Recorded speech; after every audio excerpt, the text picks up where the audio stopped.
The first time I was aware of cameras in photography was when I was about 5 or 6 or 7.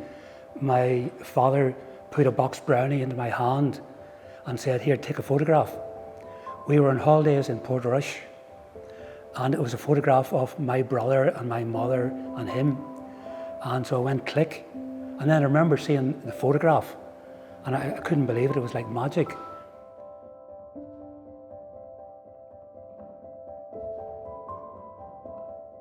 Well, I was never taught photography, so anything I did was probably, I was doing the wrong thing. So I experimented. It's all about experimenting.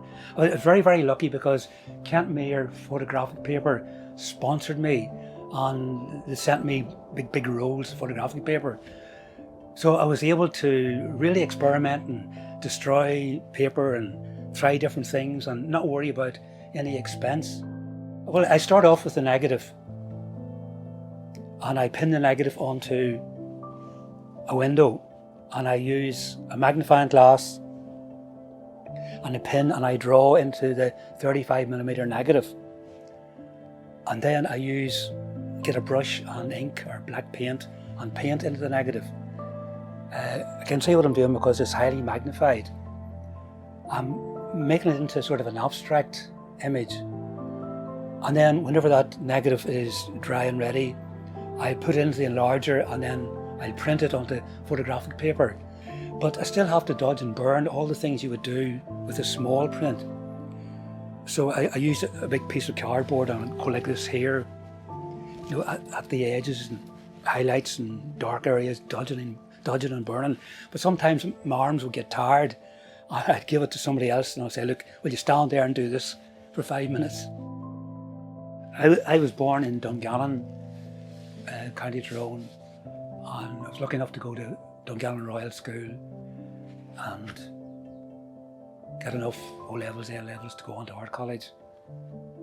And during the Troubles, we didn't really go very far or do very much. And if you're a photographer, you really just photograph what's in front of you, things that were happening. I mostly, would photograph when there was something happening, maybe a circus.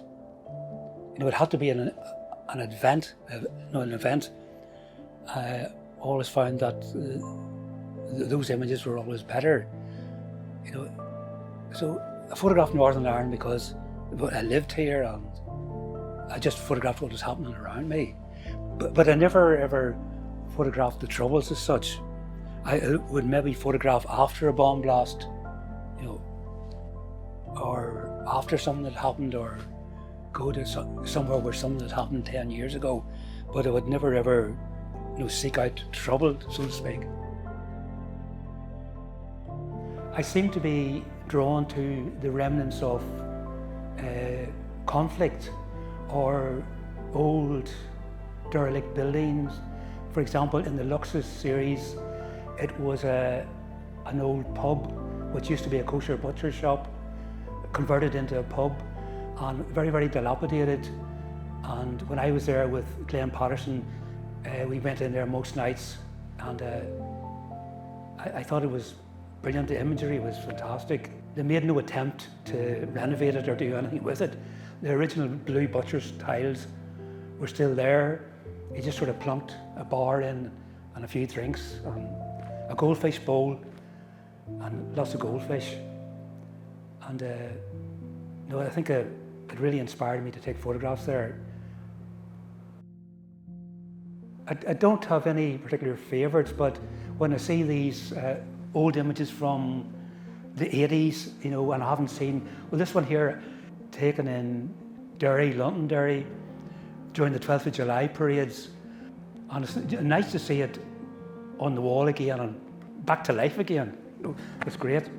And I think this is a happy one, you can see the energy of the drum beating and also the tension there with the mark making.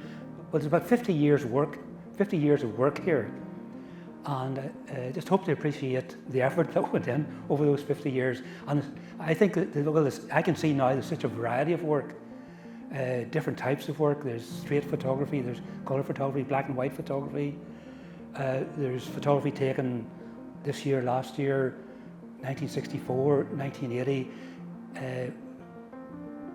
photographs that are done with different manipulated processes, painting, drawing, scraping, almost destroying the negative. So there's such a wide variety, I think, of photography here, and such a wide variety of subject matter. But I think what holds the whole thing together is the passing of time, I think. It sort of makes me want to show a lot more in one space. If that ever can happen, I don't know.